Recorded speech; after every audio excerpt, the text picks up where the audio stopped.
大家好啊，我是优步。死亡啊，对很多人来说都是一个十分忌讳的话题，但其实呢，死亡却是每个人必须要得到的生命的终结。所以啊，从这个角度上来看啊，即使人类对死亡避而不谈，又能够怎么样呢？最后的死亡啊，终将会到来。所以啊，面对死亡或者提到死亡，应该要豁达一点。站在科学的角度上来讲啊，在人死亡之后，我们是转化成为了另外一种形式的存在，只不过这种形式不是现在存活的人类可以看得见的，也就是说，存在的形式是不一样的。美国的科学家兰萨曾经说过，其实人类的生命从来都不可能会有真正意义上的死亡。所谓的死亡只是在固有的人类世界当中，肉体躯壳的一种消失，但意识呢还是存在的。所以人类的死亡只是灵魂的另一种升华，是躯体的丧失。如果从量子物理学的角度上来看其实人类所谓的死亡只是脱离了固有的身体，而灵魂呢，就是量子力学组成的一种产物。如果从量子力学的观点出发，就会很明显的发现，世界是量子的，人类也是量子的，而量子是不可能出现消失和灭亡的，因为量子是恒定的。因为这种物质就像 WiFi 一样，虽然我们看不见，但确实存在。而古代人为了更好的理解，则把这种能量体称之为鬼神。既然鬼神是生命的一种更高级的形态，那么人的死亡就只是肉身的死亡，而不是灵魂的死亡。灵魂呢，作为一种独立的意识体，或作为鬼，或作为神，不管是上天堂还是下地狱，其生命形态都要比人更高级。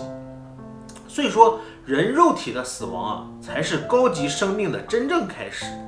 这也是佛教、基督教、伊斯兰教等所有宗教都教化人不要惧怕死亡的原因。从一些濒死体验者身上也能够得到证实。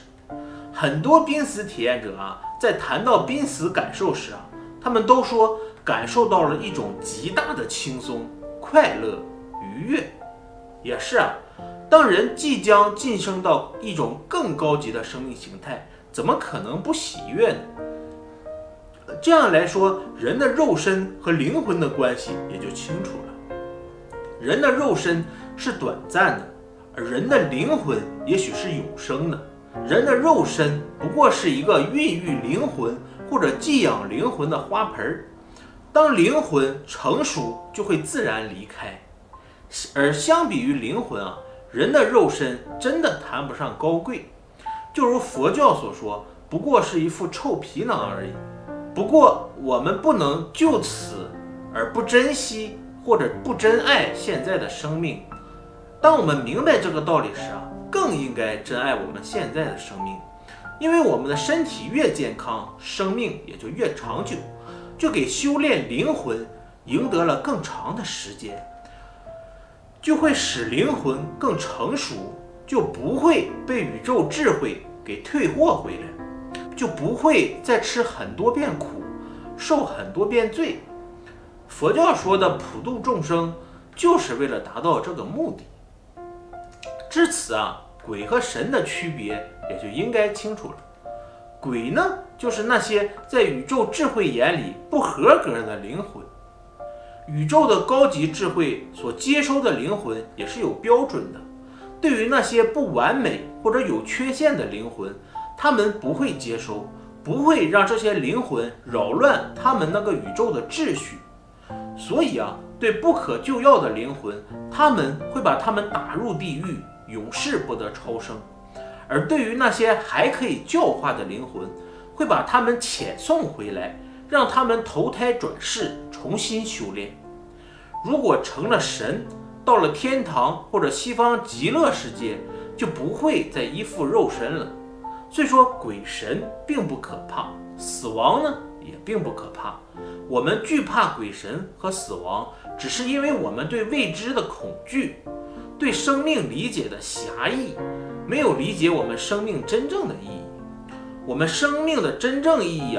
是在肉身的短暂周期内提升智慧，悟透道理，修炼灵魂，为进阶高级生命形态而打基础做准备。人的肉身阶段不过是生命的一个最初阶段。